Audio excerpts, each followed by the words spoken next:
Mark 10 verses 6 to 8 says, "But at the beginning of creation, God made them male and female. For this reason, a man will leave his father and mother and be united to his wife, and the two will become one flesh. So they are no longer two, but one." Did you hear that? At the beginning, God's perfect design for marriage seen. He made them male and female, one man and one woman, united to become one flesh. That is God's original plan. Not one man and 2, 3, or 4 women. Think about Adam for a moment. God saw that it was not good for him to be alone. But even though Adam had enough blessings and provision to sustain 10 wives, God created only one woman for him.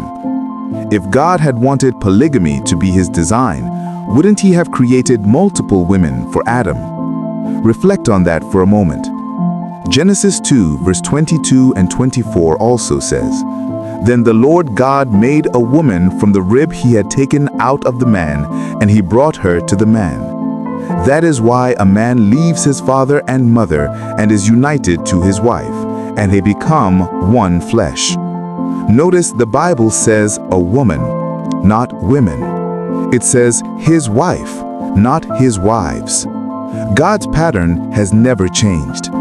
The beauty of marriage is found in the oneness of two, not the confusion of many. Now, some people today try to justify polygamy. They say, if a man can take care of multiple wives, it is acceptable. Others say, polygamy helps prevent cheating. But these arguments sound wise only to the carnal mind. But the truth is, provision cannot fix the heart. Multiplying wives cannot multiply contentment. Pastor Paul Washer once said, "A man who is not satisfied with one woman will never be satisfied with many, because that sin has no limit." That's powerful. If the problem is lust, taking more wives will only multiply temptation, not eliminate it. If the problem is lack of faithfulness, adding more people will not create loyalty. It will only spread unfaithfulness wider. Now, someone may ask, but what about Abraham? What about Jacob, David, or Solomon? Didn't they all have multiple wives? Yes, they did. Some people of God in the Old Testament took more than one wife at a time. But let's take a closer look. Abraham loved God deeply, but his decision to have a child with Hagar brought jealousy and division into his home. The tension between Sarah and Hagar affected not only their family, but generations after them. Jacob, who married Rachel and Leah, found his home filled with competition and rivalry. The jealousy between his wives influenced their children, creating resentment that later led to Joseph being sold by his own brothers. David, though called a man after God's own heart, suffered immensely because of polygamy. His household was torn apart by sin. Amnon, one of David's sons, raped his half-sister Tamar.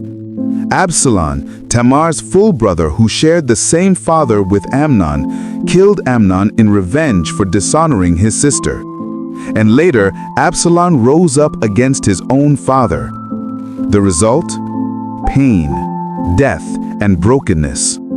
This shows that even the mightiest suffer when they step outside God's design. And then we come to Solomon.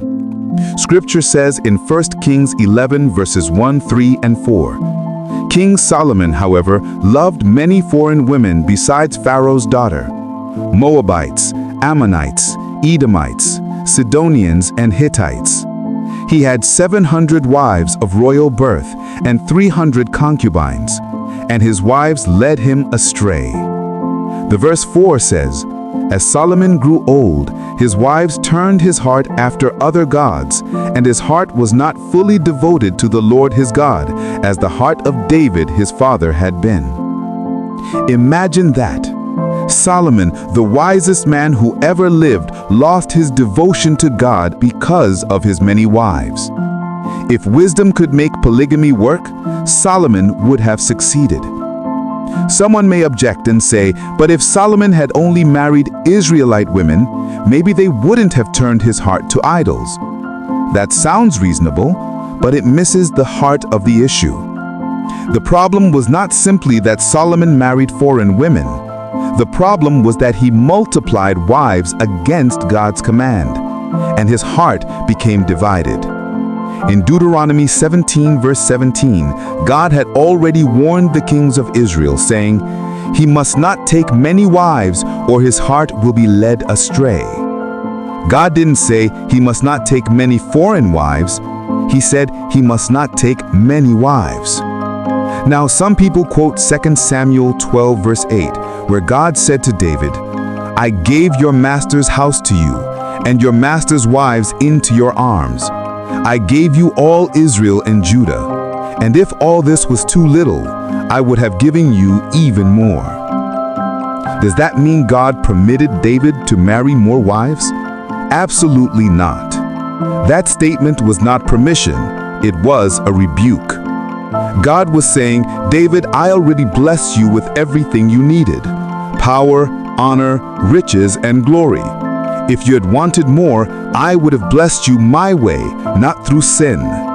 David didn't need to take another man's wife. God was exposing his greed, not endorsing his polygamy. The truth is simple but profound. Polygamy is a distortion of divine love. It replaces covenant with competition. It replaces faithfulness with favoritism. It replaces peace with jealousy. Jesus himself confirmed God's original design for marriage in Mark 10, verses 4 to 8. When the Pharisees asked him about divorce, they said, "Moses permitted a man to write a certificate of divorce and send her away." But Jesus replied, "It was because your hearts were hard that Moses wrote you this law. But at the beginning of creation, God made them male and female. For this reason, a man will leave his father and mother and be united to his wife, and the two will become one flesh. So they are no longer two, but one." Did you get that? At the beginning, God's perfect design for marriage seen. He made them male and female, one man and one woman, united to become one flesh. That is God's original plan, not one man and 2, 3, or 4 women. The consequences of polygamy are still visible today. Homes torn apart by rivalry, children growing up in divided loyalties, spouses feeling neglected or unloved, emotional wounds passed from one generation to another. A divided heart cannot fully love. A divided home cannot fully stand. When one man and one woman come together in a one-to-one marriage, something beautiful happens. Trust grows, intimacy deepens, peace flourishes. Marriage becomes a reflection of Christ and his church, one groom, one bride, united in everlasting love. Ephesians 5 verse 31 says, "For this reason, a man will leave his father and mother and be united to his wife, and the two will become one flesh." In verse 32, Paul says, "This is a profound mystery, but I am talking about Christ and the church." You got that? God designed marriage to mirror his relationship with us, the church. One bride, one Savior, eternal faithfulness. Not division, not rivalry, but unity in love. When we follow God's design, marriage becomes what God always intended it to be. A living picture of Christ and his church. One groom, one bride, united in everlasting love. So today, if you're married, stay faithful. If you're single, prepare your heart for God's kind of marriage, one that honors him. And if you've been in confusion or deception about polygamy, ask God for understanding. His truth brings freedom. Let us pray. Heavenly Father, we thank you for revealing your perfect plan for marriage. Forgive us where we have strayed from your design. Heal every broken home and every wounded heart. Teach us to love with purity, to honor covenant, and to walk in your truth. Let every marriage listening today be restored in unity, peace, and holiness. In the mighty name of Jesus Christ, amen. Beloved, if this teaching has blessed you, share it to bless others too. What truth touched your heart the most? Let me know in the comments. Like this video and subscribe to this channel for more life-changing teachings that build your faith and helps your walk with God. God bless you.